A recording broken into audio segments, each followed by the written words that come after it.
I want to talk about this. And of course, it's a record. It has a groove.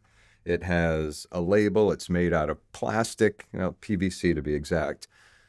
And as I am holding this right now, it probably costs, I don't know, 30 or 40 bucks even.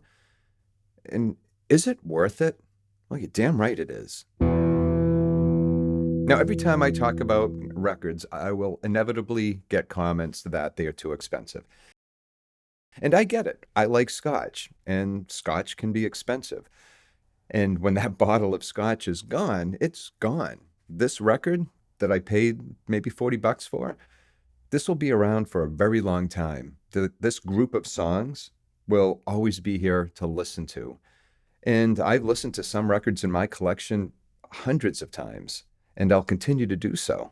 I want you to see something. It'll be really quick. This is an alarm call for all the young generations of musicians. The average musician makes $12 a month on Spotify. They're sleeping in their vans, they're holding down numerous jobs, and they're playing their guts out every night. I bring this up tonight because you are the ones who will lose out on generations of esoteric, risk-taking, creative, adventurous, weirdos, rebels, agitators, provocateurs. Keep supporting live music when you can, buy vinyl when you can. We love you so much, Denver. You've been so good to us. We do hope we will see you again. We can't guarantee it. In the meantime, have an incredible life. Live long, live hard, be safe, and be kind. We love you. Now, that was Shirley Manson, the lead singer of Garbage. And I edited the clip down a bit just in case there are kids watching. But she's right. Buying an album is supporting the musician more so than listening to them on Spotify. I can promise you that. And when I look at this record, I don't just see, an album cover and when I take the record out, a piece of plastic. I see history, not only the band's history, but my own history. I remember buying this record when I was 15. Actually, I was 15 years old when I bought this record, and I remember buying it. And here's the thing, and I've said this before, when you buy a record, you're not just buying a piece of plastic, you're buying a piece of art. The whole package is a piece of art. Like a couple examples I have here to illustrate this is, here's an Elton John record, Captain Fantastic and the Brown Dirt Cowboy. Yeah, I know it's a really weird title. But you got the gatefold, you've got pictures in there, and also inside of this, you have a little booklet that's complete with lyrics and pictures and something you won't get on Spotify. No, you get something like this in a CD. Another example is a recent Ghost record, and inside of this record is a whole booklet that's full of artwork, page by page of artwork, and a little bit of lyrics as well. Again, something like this, a lot of thought went into putting this package together. Now, someone won't get any of that by listening to a record on Spotify. And I know I'm generalizing here, and most people do not listen to an entire record on Spotify. They're skipping through their favorite songs, and they'll have a playlist of their favorite songs. So an album like this, Elton John here, there's songs like Bitter Fingers that will go unheard, and people will never hear these songs again if we depend on services. And I'm sorry I keep picking on Spotify, but they're probably the most popular one. If we depend on services like Spotify to preserve the music, or better put, to serve the music. And there are hidden gems when you listen to a record in its entirety. And there's something else. I mentioned the liner notes and stuff and why it's important. Well, just the other night I was listening to a couple records, Bob Seger's Against the Wind and Neil Young's Homegrown. Now, Homegrown was a special case. This was recorded back in 1974, the end of 74, the beginning of 75, and it wasn't released until 2020. It took Neil a long time to release this record, and I was listening to both the other evening. Now, had I not bought these records and say instead decided to just listen to them on a streaming service, I would have missed out on something. And, I mentioned the liner notes. Well, when I was listening to Against the Wind, this was a great example. Had I not bought this record, I would not have known who played the certain solos on certain songs.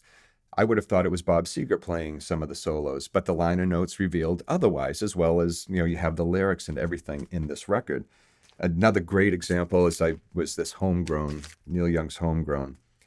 I never knew, or I never would have known, that Levon Helm from the band played drums on many of the songs on this record, and I love Levon Helm. I actually saw his daughter, Amy Helm, a couple of years ago, and I bought her record. She had her vinyl record for sale at the venue, and I purchased it that night. And I'd read Lee Von Helm's autobiography years ago. Big fan of Lee Von Helm, but I was thrilled to see that he took a part in the recording of this record. And there are other things. While listening to this, they also had the dates that the songs were recorded. And one of the songs was recorded on New Year's Eve in 1974. It was the song We Don't Smoke It No More.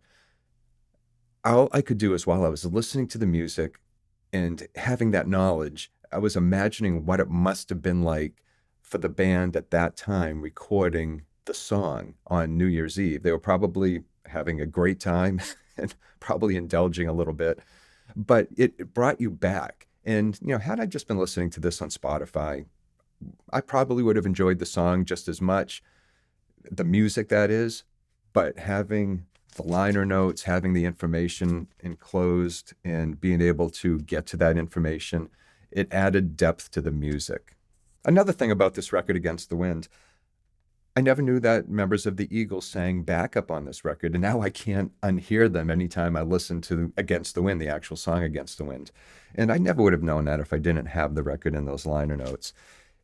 Buying music supports the artist. If you want to buy CDs, fine. I mean, that supports the artist more so than streaming it. And this isn't a rant against streaming, but I mean, I enjoy vinyl records. I'm going to talk about vinyl records till I'm dead. So unfortunately, you'll have to put up with that if you continue watching. Another thing to this record here, my dad bought this record back in 1980. And while I'm listening to it, I like to think of him, sitting down, looking at those liner notes, just like I was the other night. And he probably paid $8 or $9 in 1980, I bet. And if you take that $8 and $9, that's about $30 in today's money.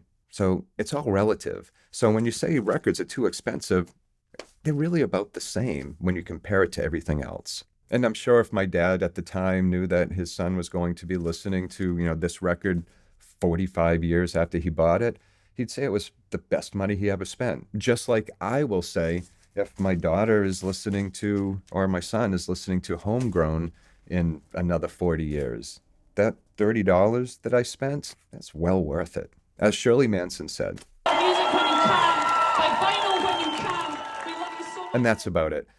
Thank you so much for watching.